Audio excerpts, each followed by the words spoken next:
everybody. Thank you for joining us today. My name is Pat Hayes, and this whole presentation, this live Zoom, is going to be brought to you by Your Key to Senior Living Options and TLC Services. TLC stands for Transition Life Consultants. And what we do, there's about 20 of us. We are all totally retired. We're all volunteers, and we're all licensed mental health providers. We do trainings, we do support groups, we do presentations, and we do one-on-one counseling. And all of our services are for free, but we do ask for a donation just to cover some of our expenses. Right? Today, we're going to have Ellen Rainbow talk to you. And I wanted to introduce her because there are two reasons why I specifically asked Ellen to do this particular presentation, and it's called Coping When You Can't Visit a Loved One in a Facility. All right. And Ellen is a very gifted, creative, and experienced licensed marriage and family therapist. So she knows an awful lot about relationships, and she's got many, many years experience counseling and therapizing people in relationships. That's one of the reasons I asked her. But the really big reason I asked her is because, like so many of you who may be watching today or on a recording, Ellen knows what it's like to live this presentation. Ellen was a caregiver for her daughter, and her daughter died about 6 or 7 years ago. So she not only understands in her head pain, but she's lived it and she knows what it's all about. About 1 or 2 years ago, I believe, Ellen moved to villages to take care of her mother and father who are in their 90s, right? Another caregiving job. And in February, her father needed to be placed in a rehab center. So off he went, but that was in February, right before the pandemic. And I know Ellen and her mom were very careful to place him in the right place and go visit him and so forth. And then the pandemic happened and no visits. Well, in that time when the pandemic was going on, when no visits were allowed, her father needed to be moved to another rehab center. And then he needed to be moved to a long-term care facility, right? So Ellen has not only lived through in the past, she is continuing to live through what she will be talking about today. She's lived through the pain, the worry, the frustration, the anxiety, the fear, and that coupled with her knowledge of marriage and family relationships. I'm just so happy to introduce you, Ellen. You can take it from here, Ellen. Oh, thank you, Pat. Thank you. Yes. Like Pat said, I'm a marriage and family therapist, and I'm a volunteer for TLC, and I live here in the villages, and I'm a caregiver for my mom and my dad. And so I'm going to talk on the topic today of coping when you can't visit a loved one. So you could start those slides, Maureen. Okay. I'm going to give you some ideas about how to communicate with a loved one in a care facility during a pandemic. I've found from my own personal experience that having good communication skills is critical to successfully navigating troubling times. And these are deeply troubling times for most of us. So I want to share with you some communication strategies that I developed and I'm currently using to help cope with the stress of having a loved one in a care facility where we can't go and see him. My 91-year-old father, like Pat said, he's in a long-term care facility. So I'll just reiterate a little bit of what Pat said, but he was in rehab when the pandemic hit, and then we had to move him to long-term care. And that in itself was a huge transition for him and for everybody. It was quite an adjustment. If any of you have had that experience of having a loved one go from rehab to long-term care, it's quite a different environment. So I can attest to the importance of clear and patient communication. with everyone involved with him and his care. So today I'm going to break down my comments about communication, because without good, clear patient communication, I think we're just constantly going to be frustrated by not knowing what to do and how to cope. But if we can learn some good communication skills and strategies, I think we're going to be way ahead of the game, and we can help ourselves, our loved one, and our family and friends. There's many people that are struggling with this and not knowing what to do, and I hope to present some good strategies of how to cope. So I've got I broke communication down into 4 categories that fit this topic, and I have some strategies for each category. And the first one will be communicating with yourself, and then communicating with the facility, and then communicating with family and friends, and then finally, communication strategies for our loved ones. So as you can see, there's a whole lot of communicating that can be going on. And I hope you'll see that there's a whole lot of opportunity here, not only to keep in touch with our loved ones, but to deepen our connections with others. Next slide, please. So first off, communicating with yourself. And since I'm a mental health practitioner and we're presenting from the mental health standpoint, there's nothing more important than for us to stay calm and to stay healthy, and to know how to stay calm and to stay healthy. Maintaining our own personal health and well-being is critical, because it can be really stressful. And particularly if you are the primary coordinator for your family and with your loved one in a facility, be hugely stressful. Some people feel like that this is a lot of pressure, and it is, but the practices that I'm going to talk about can help keep you calm and clear-headed even during difficult times. Most important is to keep your thoughts positive and to not allow yourself to get overwhelmed. Like those of us who have flown in airplanes know very well, we have to put our own oxygen masks on first before we can even attempt to help anybody else. Next slide, please. Here's a list of the ways I keep my body and mind calm during troubled times. And these are things that I do, I would say religiously. Number 1, breathing deeply. And I would say, and breathing consciously. And by breathing deeply and consciously, I mean being aware of the breath that we're taking. So many times when we're stressed, we hold our breath. And by holding our breath, that starves our cells of the needed oxygen, and it makes us weaker. We can't think clearly, and we're more inclined to get sick from being stressed. Breathing deeply and consciously is number 1. It's number 1. We got to get those cells oxygenated.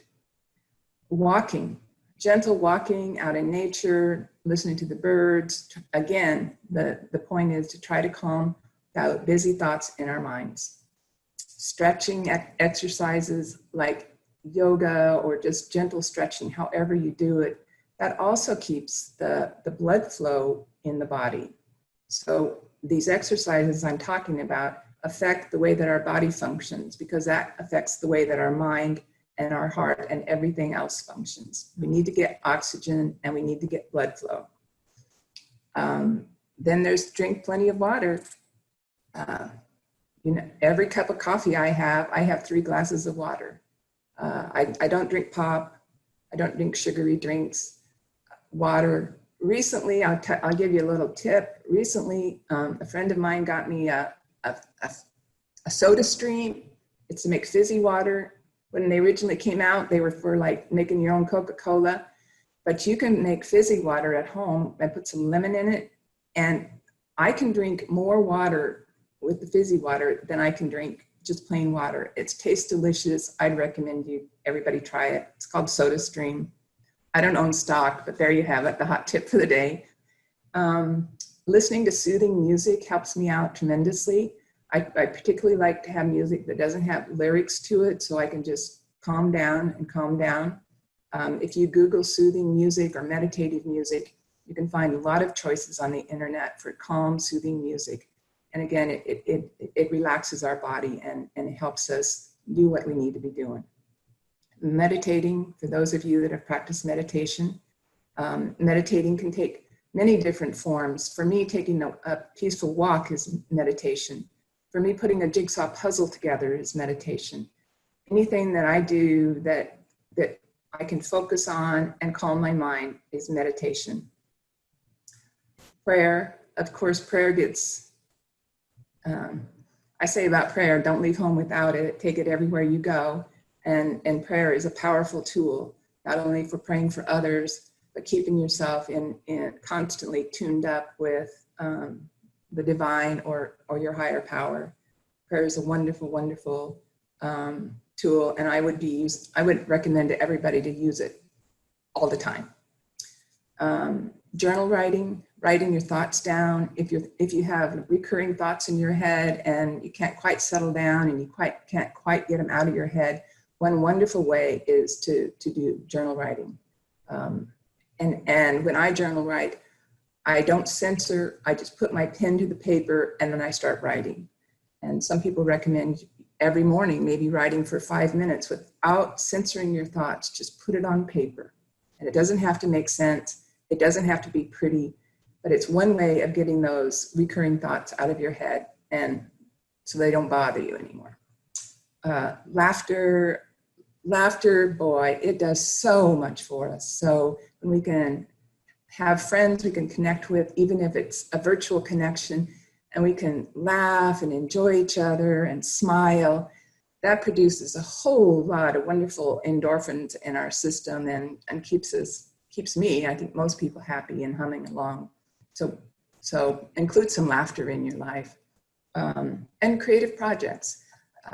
For me, putting this slideshow together and this presentation has been a creative project. For other people, painting their bedroom might be a creative project, or doing needlework or some stitching. Any kind of a creative project is hugely helpful in keeping yourself calm during troubled times. Next slide, please.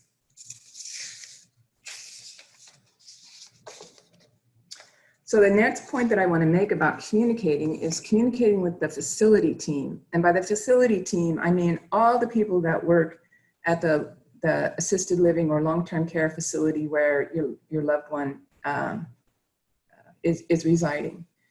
And right off the top, I want to say, when communicating with the facility, of huge importance is to know their names and their job titles and how to get a hold of them. And when, like, so Terry is the charge nurse. So when Terry calls me, it comes up on my phone that Terry's calling me, and I know that she's calling me, and I use her name and I say, thank you very much. And she gives me good information. So she's one that calls me on the phone. And so that's her preferred method of communicating with me. The doctor at the facility, I know her name, and her preferred method of communicating is with emails. So she's told me that anytime I need anything, I can email her and she'll get right back to me. And that is in fact the truth. I've emailed her 2 times, both on a Sunday afternoon with urgent concerns, and she's gotten right back to me, and it's been hugely helpful. The other people that I know at the facility, I have not met them face to face, but I've had talks with them, are the facility administrator.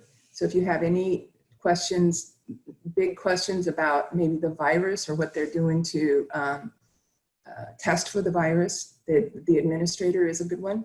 The social worker, they're full of all kinds of helpful hints and good advice. And the activities director. The activities director is another good one to know. So the administrator, the social worker, the activities director, the charge nurse, and the doctor. In addition to these, any CNAs that come to your attention, I like to know their names too. I don't really keep their contact information because they change regularly. But the CNAs deserve a lot of really good special treatment because they're doing a lot of the hard work, and I appreciate them all. I think we should have like a CNA day. So again, I just wanted to say that when you say their names in conversation, it builds an atmosphere of trust and cooperation. Okay, next slide, please. Okay. So it's very important when you're dealing with the people in the facility to ask for what you want clearly and respectfully. And by clearly, I mean sort out the issue at hand with your loved one before making contact with an employee of the facility. So check it out with the loved one and see if you can understand what the situation is.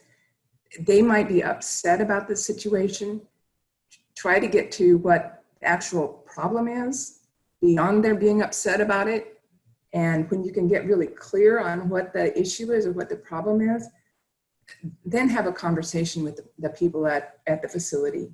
And try to, when you have conversations with people at the facility, I tried my utmost to keep it collaborative and not confrontational.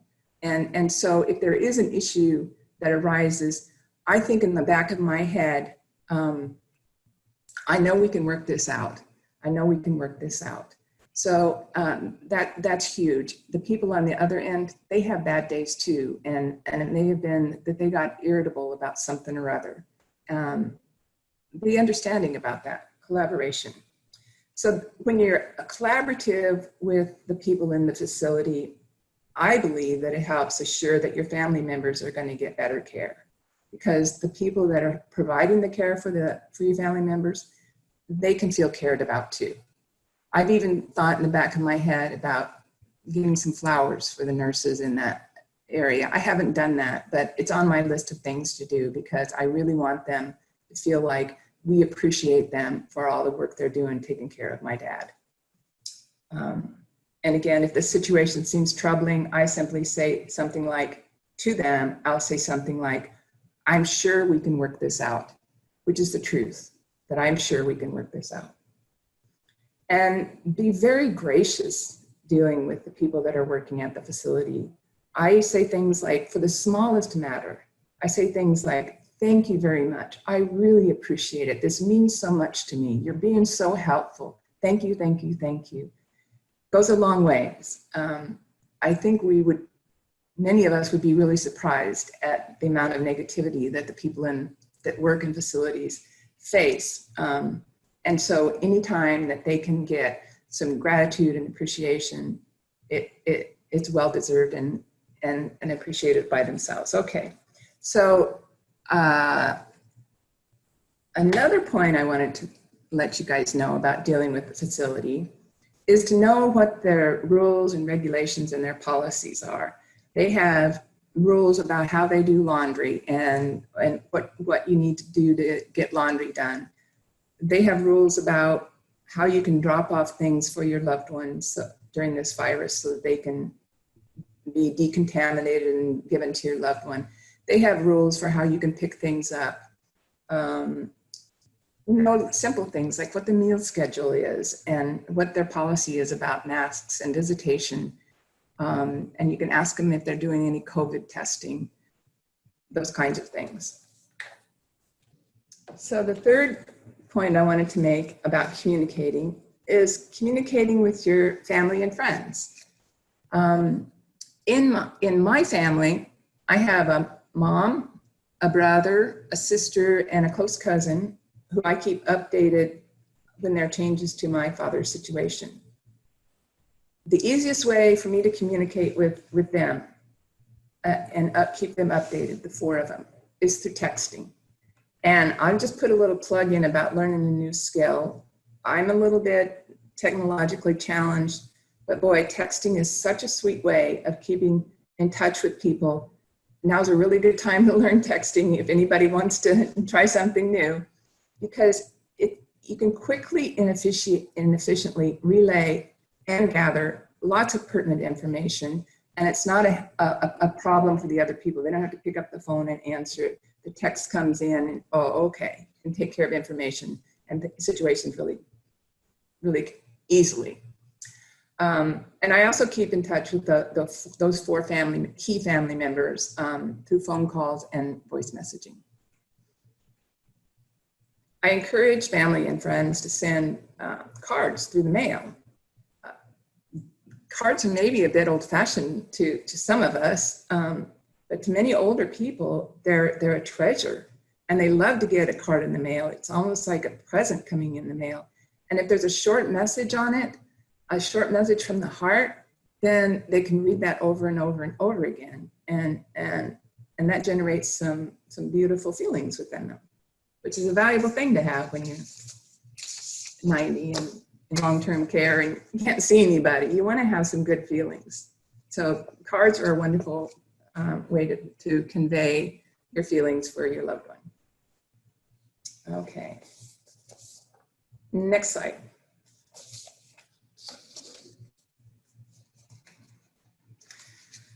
I especially enjoy, and I really do enjoy, keeping families and friends and neighbors informed about my father's progress so that they can respond as they feel appropriate. We have many wonderful neighbors and an active neighborhood association. So many people know my dad, and they ask me about him when they're walking by my house. I've had several really excellent conversations with neighbors about navigating the final chapters of life. Our neighborhood has a prayer chain with prayer concerns emailed out to everyone on the list. And this has been tremendously helpful in staying in contact with others. I also keep my father's phone number updated. His phone number every time he changed facility or he changes rooms, his phone number changes. So it's changed probably about 5 times since February, 5 or 6 times since February. So I keep his phone number updated and close at hand so that I can give it out to others and when they ask how he is. So if somebody walks by my house taking a walk at night and I'm out pulling weeds, they say, "Hey, Ellen, how's your dad?" I said, "Oh, he's great. Just a minute, let me get you his phone number." And that's how I do that. Church friends, they're especially valuable right now. Prayer lists and online church services, they've been a rich blessing to us. Let family and friends know what a good time to call would be. That's probably the first question I get from people is like, when should we call? And for us, it's usually about 4 o'clock in the afternoon or 7 o'clock in the evening. In the mornings, generally, my father has appointments and activities. I also let people know to keep calling if there's no answer. I know that sometimes my dad, he can't get to the phone in time. Maybe he's across the room or whatever. He can't get the phone in time, or he can't find the phone, or he's busy talking to somebody, a nurse or somebody, or his food just arrived. There's lots of reasons that he doesn't get to the phone in time. That doesn't mean he doesn't want to talk. Just keep trying. And sometimes his oxygen levels get low and it's hard to talk. So you might have to call back again. But let your family and friends know to keep trying and that all their efforts are really appreciated and deeply helpful. I just can't say how helpful it is to have lots of people calling and having chats, especially because we can't go in and visit. Communicating with your loved one. So most of us have seen pictures of people talking to their loved ones through the window of the facility. And I put a smile on my face every time to think about how creative we can all be. And this is a time to be creative. When my dad was in rehab, we put a piece of paper in it. We had him put a piece of paper in his window so that we could see him and know what window was his. Now he doesn't have a window. So we're staying in touch with phone calls and weekly FaceTime meetings, which are set up by the activities director. The activities director has FaceTime meetings on an iPad, and she takes them around to everyone in the facility that wants to have a 15-minute FaceTime. And that's pretty wonderful. So you don't have to know a whole lot about technology to participate in one of those. Care packages. Care packages are a great way to show your loved one how much they mean to you. My cousin Wanda takes a care package over to my dad regularly. He's always pretty excited to see what's in it. Of course, she gives him sweet treats like homemade peanut brittle and other delicacies. When my mom and I take a care package, it includes his mail, some pictures, a magazine, just plus odds and ends that he may ask for, like toothpicks and his razor, just small items, or his hairbrush. Another idea is to get your loved one their own phone. The phone that's in the facility, it only will call for, you can only call out locally. So there's loved ones that my dad can't connect with. He can receive calls, but he can't call, like can't call back home. So get them their own phone. I am just in the process. I have purchased a phone. I'm getting it set up. So this is a new idea. I haven't really tried it out, but I wanted to throw this out to you guys because I think it's a good idea to get them their own phone. And our plan is that we're going to give him this flip phone with big print numbers on Father's Day from his 3 kids. And so then he can call us all up and say thanks. That's the plan. Next slide, please.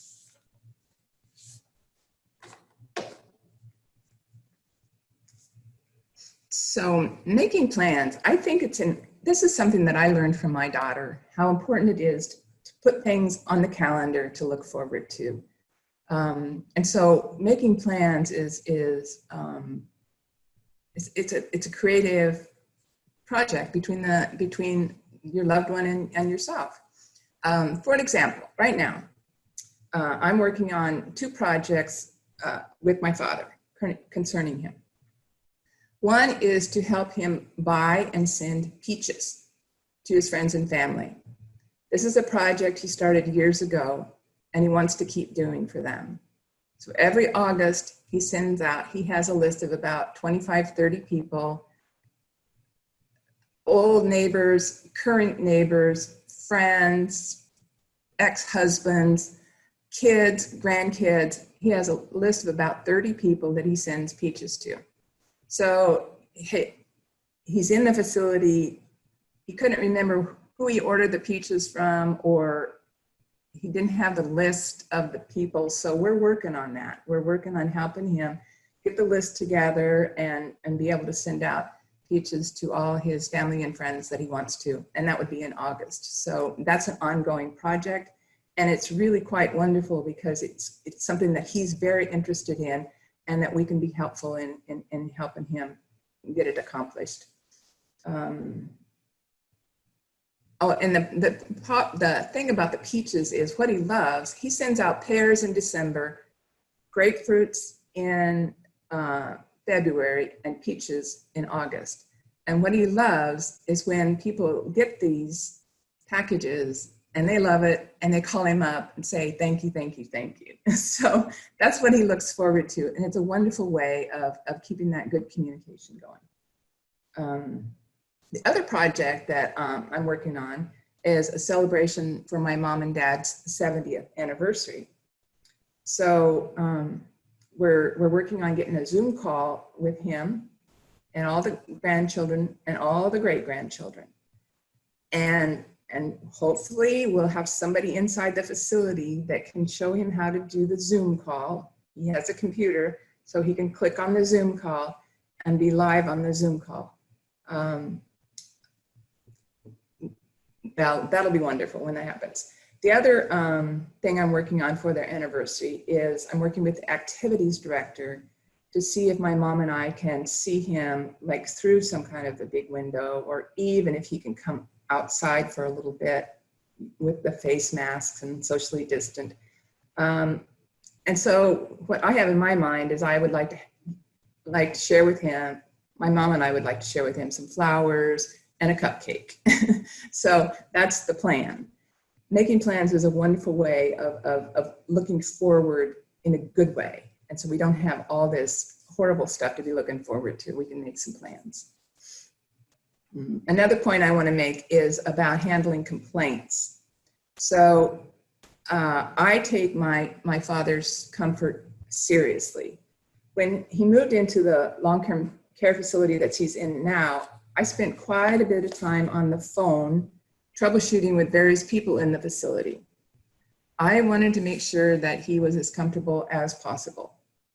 So suggestions that I made to the staff to help him get comfortable were two things that he loves. One, he loves his computer, so he needed to have a table to set his computer up, and he needed help with that, so we got that accomplished.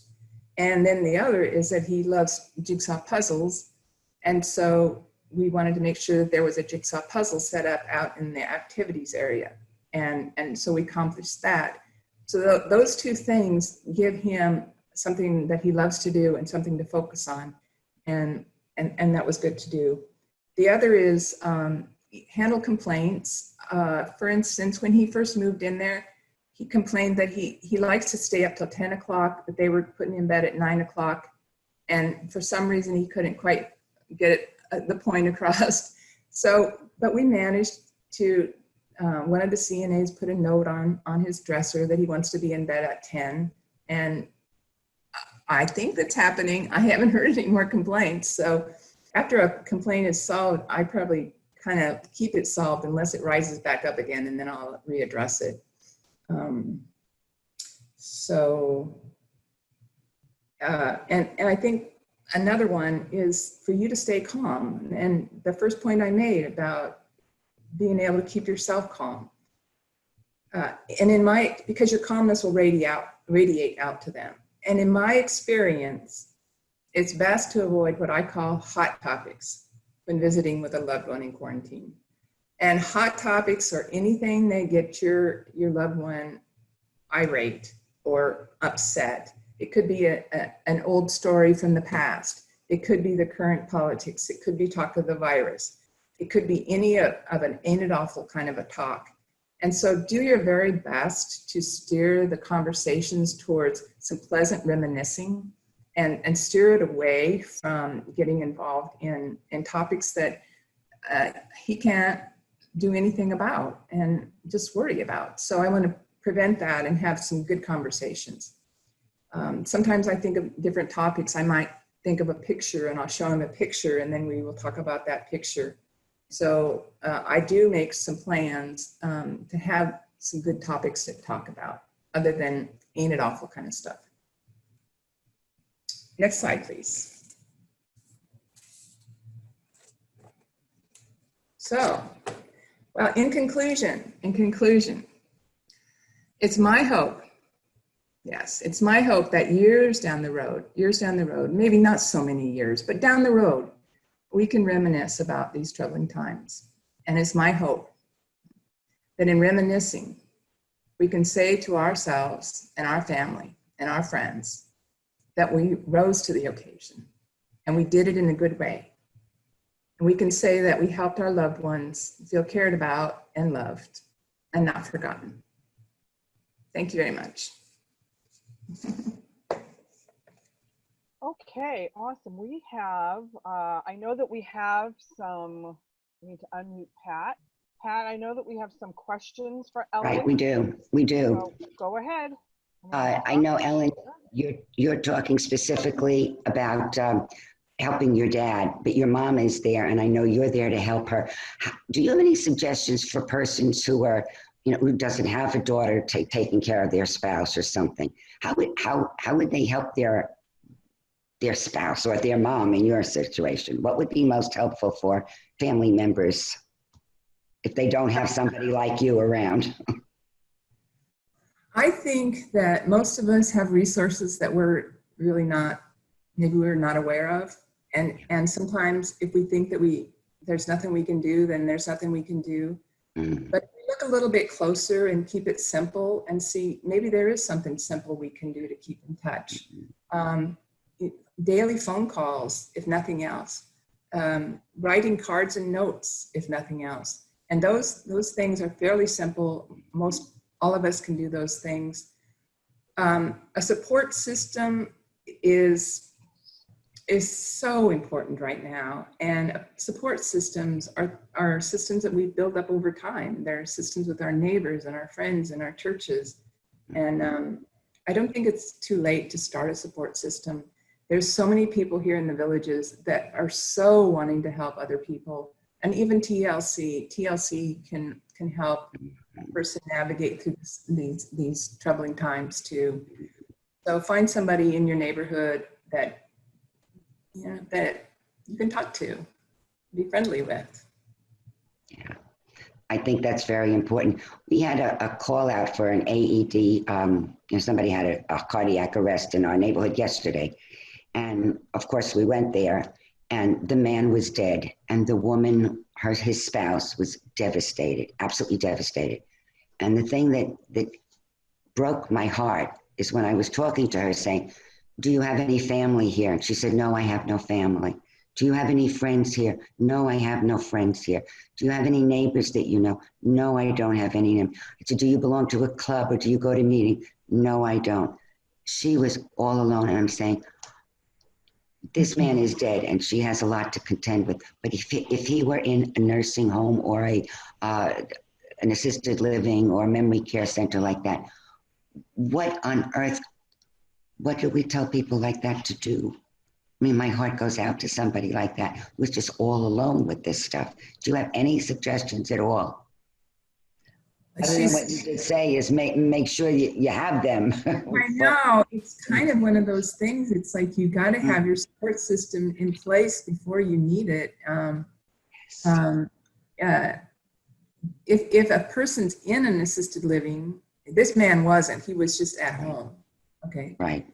Well, if you're in an assisted living, they have all kinds of help. People are really wanting to help you. But it is the spouse that's kind of left behind, or the spouse that's not in the long-term care or assisted living, they need support too. And I think your neighbor probably would be best to call TLC and get hooked up with somebody. Yeah. Like you or Joe or Marcia or Lou or Bonnie. My heart goes out because I hear that you have a wonderful support system, but I know you've had to work, as did your mom and dad, to work to develop that, which is so important.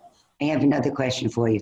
I've been thinking, if my husband or mom or dad were in a care facility, all right, and I couldn't see them or talk to their doctors, or supposing they were in a hospital, all right, I would be so filled with worry and fear and anxiety about, what should I do? And you said, and I totally agree with you, stay positive, keep your thoughts positive. How do you do that when you have so many worries and fears and anxieties about, how do you keep your thoughts positive? How do you keep your thoughts positive? Well, for me, Pat, it's like I've experienced the results of not keeping my thoughts positive and spinning into just overwhelming grief and where I wasn't even able to function. So it's critical to be able to focus our thoughts. And I was just talking to a friend the other day. I said, there's the only one thing that we absolutely have choice over in our lives, and that's where we put our attention. And that where we put our attention, that produces the kinds of thoughts we're thinking. So right now, I could be looking at this beautiful vase of flowers, or I could be looking at the trash can. Where I choose to put my attention. So it's a practice. It's a practice. And if you haven't done it, now's a good time to start looking at the flowers instead of the trash. And that doesn't mean that we don't pay attention to the things that need to be taken care of, but we don't dwell on it. So when the news comes on, what I'll do is I'll just catch what's going on, and then I'll just go about my business, and maybe I'll say a prayer for the things that's going on and say, hey, we need some help here. Yeah. My other question is, you've been talking about your dad in a rehab and a long-term care facility. There are different situations, like supposing someone whose spouse is in a hospital, maybe they had a heart attack, maybe they're ill, maybe they had, the virus or something, and they can't talk to their doctors. maybe they're in a hospital and have been there for a while and they're in the process of dying. Or maybe they're in memory care facility. It seems to be a little different for people dealing with those loved ones. Do you have any suggestions for that? Oh, well. I know I'm stretching you, Ellen. I think probably it varies by different facilities, and that's one of the reasons I said know what the facilities' policies and procedures are. From my understanding, the facilities, most of them are quite eager to make people comfortable and to facilitate communication. I would find out who the people are that are the important people to know. Like in a hospital, it would be, who's the nurse on the floor, who's the social worker, who's the care coordinator. Care coordinators are pretty busy, but they're pretty important people too, and to develop a relationship with them. It's hard. It's hard. My heart goes out to people. It really does. Really does. The other thing I was going to mention is we did get hospice involved in my father's care. Okay.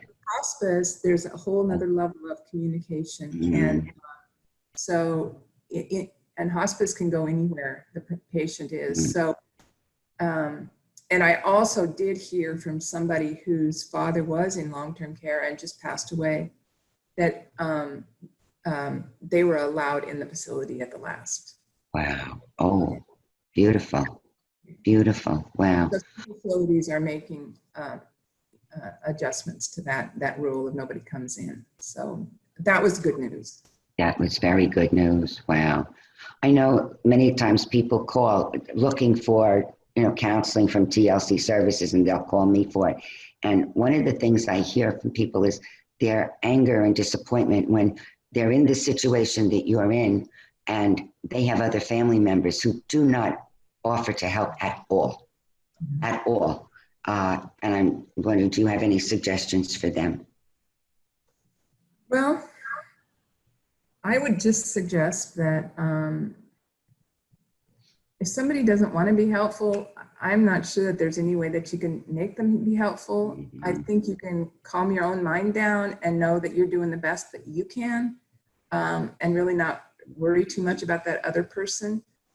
I wouldn't have a reactive response to them like, nah, I'm going to not talk to them or not even let them know. I would still keep them in the loop. I would take the high road. I would keep them in the loop, keep them informed, but generally not have any expectations. If they've let you know that they're not interested in being helpful, or if that's their history, that they don't want to be helpful, they have their own reasons for doing it. I'm not going to wonder what they are, but I wouldn't beat my head against the wall trying to get somebody to change. And some of those people that have talked to me about that, they're filled with anger, anger at their family, and which just makes a big break in the family. Yeah.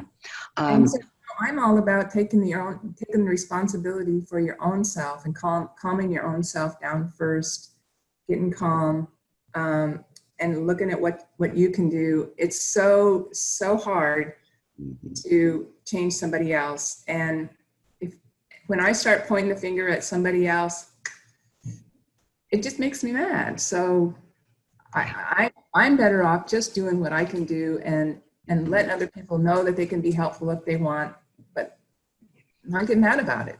It's not under my control.